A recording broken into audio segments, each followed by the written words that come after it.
Hello everyone and welcome back to Destiny. Today's IGN first coverage of Destiny 2 went over their process in developing the story of the game, including some interesting insight into their refined approach to storytelling compared to the first game. If you have any doubts or reservations about the quality and quantity of story in Destiny 2, stick around to learn more about how Bungie hopes to satiate our appetite for lore, so definitely stick around.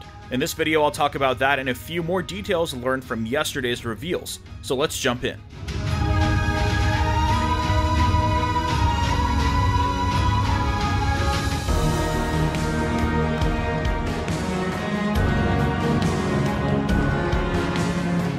This video is brought to you by LootCrate.com. Loot Crate is, of course, the #1 mystery box subscription. I'm a huge fan of them, so stick around to the end of the video to learn how you can save 10% off a new subscription. But anyways, moving on to the Destiny 2 news. First, let's touch on the story of the day, which is the creation of the story of Destiny 2. The IGN interview featured Bungie senior narrative lead Jason Harris and cinematic lead Matthew Ward. We didn't really learn anything new, but it's still very reassuring to see them passionate and dedicated to delivering a good story experience this time around. They referred to Destiny 1 as a foundation from which the story of Destiny 2 can take place. In reference to the Destiny 1 story versus the Destiny 2 story, Matthew Ward had this to say. Destiny 1 in a way was foundational. It was meant to set up the world, ask a lot of questions, and not necessarily deliver too many answers. Leave enough for us to build upon. He went on to reference the Destiny 1 expansions and how they were built upon the foundation set by the vanilla story.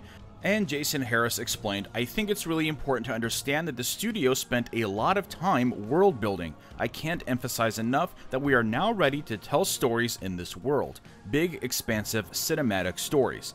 This is definitely the vibe we've been getting for a while now, and it's nice to see them taking the community's feedback and really doubling down on the story.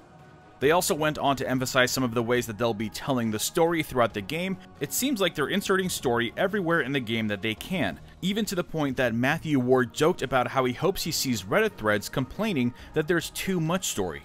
Now that may be taking it a little too far, but I appreciate the sentiment. The video is definitely very insightful, again nothing super new revealed, but if you had any concerns about the story of Destiny 2, I think this video will help you feel more at ease. Aside from that, you can link over to my video from last week where I touch on one of the more exciting ways that we'll be receiving story in Destiny 2, and that's through recordings that you'll find on side quests. Definitely much more interesting than clicking through a website, you have to admit. Anyways, I'll leave a link to that down below. So since there wasn't a whole lot to talk about from today, I thought I'd quickly point out a few tidbits from all of the reveals we got yesterday. We of course learned all about the new version of Control, revamped for the smaller 4v4 team format. We also got premiere footage of the Sentinel and Voidwalker in action. If you missed my roundup from yesterday, definitely click on over to it down below. But the first little tidbit was the appearance of an unlocked milestone during one of the videos. It appears at the bottom of the screen, very much like how Grimoire does today. Now, milestones I never really covered, but they're essentially a new way for you to track your progress through Destiny 2. It's designed to show you what you need to do next, so you can go get into the action that much faster. Now, it seems that it will also be tracking other kinds of progress as well. This gets me even more excited to see what the progress tab really looks like. In this instance, the Gunslinger gets a milestone for something called the Quickening.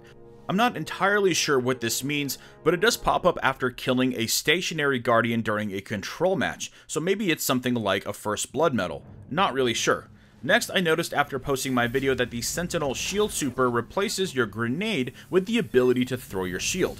So for the button mapping, my guess is that pressing R1 or right bumper on the Xbox will perform the sort of arc blade-like melee attacks, R2 or right trigger for the shoulder charge, L1 or left bumper for throwing the shield, although it appears that the shield toss is on the same cooldown as your grenade, so you may only be able to use this once per super, so throw wisely. And finally, for L2 or left trigger on Xbox, I think you're going to have that be your guard ability, even though we haven't still seen it in action. That's most likely where it's going to be, since that's where it is on current swords. It just makes the most sense.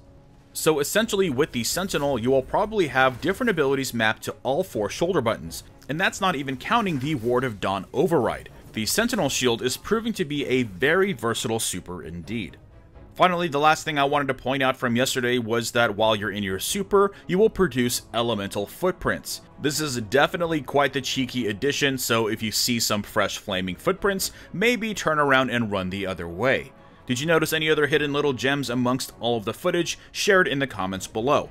This video again is brought to you by lootcrate.com. I like them because they sometimes throw in really useful things like mouse pads and controller skins. Again, you can get 10% off your subscription by visiting www.trylootcrate.com/futurefoe and use my code BRIDGE10 to get 10% off. If you're one of those like me who likes to spend a lot of money at Eververse getting those mystery boxes, you're definitely going to like a real-life mystery box where it has stuff that you actually care about.